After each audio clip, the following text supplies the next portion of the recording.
No dad wants his child really down the pit. But it's a stepping stone for some people. There were some people down the pit who used to read the books and were doing the degrees down the pit, you know. Yeah. So everybody was trying to do something.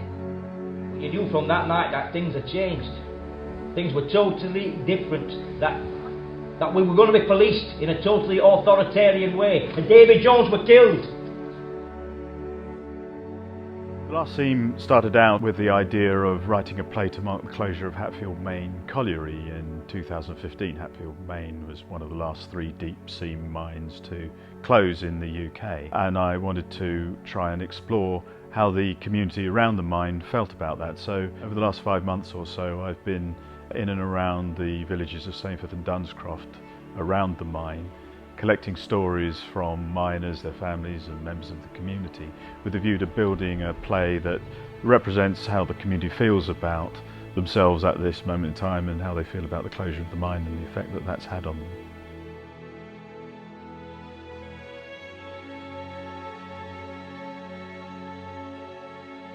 Garry felt very strongly that this play needed to be made up of the real words of the real people of Stainforth that he had met. We had a fantastic time where we went to spend a day in a working men's club in Stainforth itself, and there we worked with a group of 5 actors and we read the very first draft of the first half of the play.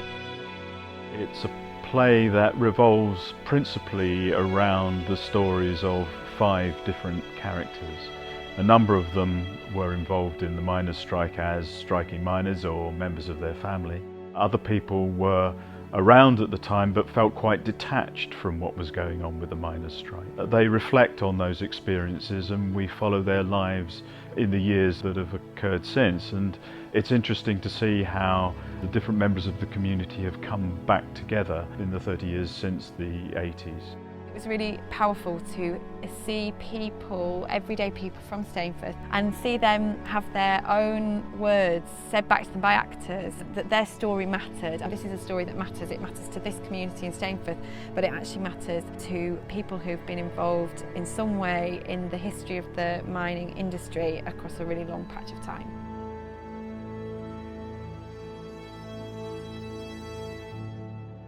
We spent some more time now with a full first draft of the play, and that was fantastic because what's brilliant about getting to be in a room with some actors is to really interrogate kind of what the next phase of that script should be. We made loads of discoveries about the play, about its structure, about how we should perform it, how we might design it, and it all felt incredibly exciting, the kind of discoveries that we made during that. And then we performed that whole play to an invited audience, and it was absolutely packed out at cast, and we had again a mix of people from the Stainforth community but lots more people who weren't at all connected to that community that had given their words to the play. It was absolutely amazing to see their response, that it was such an emotional, moving response, and I think that's what I found really exciting about this play. I recognised myself when I was watching, and then I thought, oh, that was me. Oh, I know who said that. That was my mate. Then I recognised my sister, and I could recognise different people, not just myself. But I did find a lot of the things that I said were funny. I thought to myself, dear man, am I that daft? But there you go, that's life. This is a play that is really funny. It is a play that's really moving and emotional. It's a play that has rawness and anger. There's still an anger about what happened to the mining communities all this time on.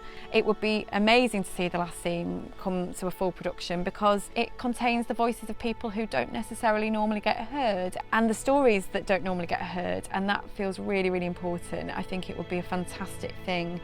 I think it's always really powerful when human beings get to share their stories and get to feel like they've got a voice, and it would be fantastic to see a full production of this play.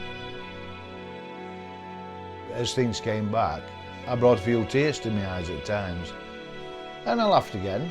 It was really, really good, and it was special to capture the mood at the time. It were really accurate, as though it were yesterday, and you can't get better than that, can you? Living history, that's what it was, and it is important that we carry these things on. I think the younger generation need to hear about it. I think they need to see it They need to hear it, and by doing that they'll feel it.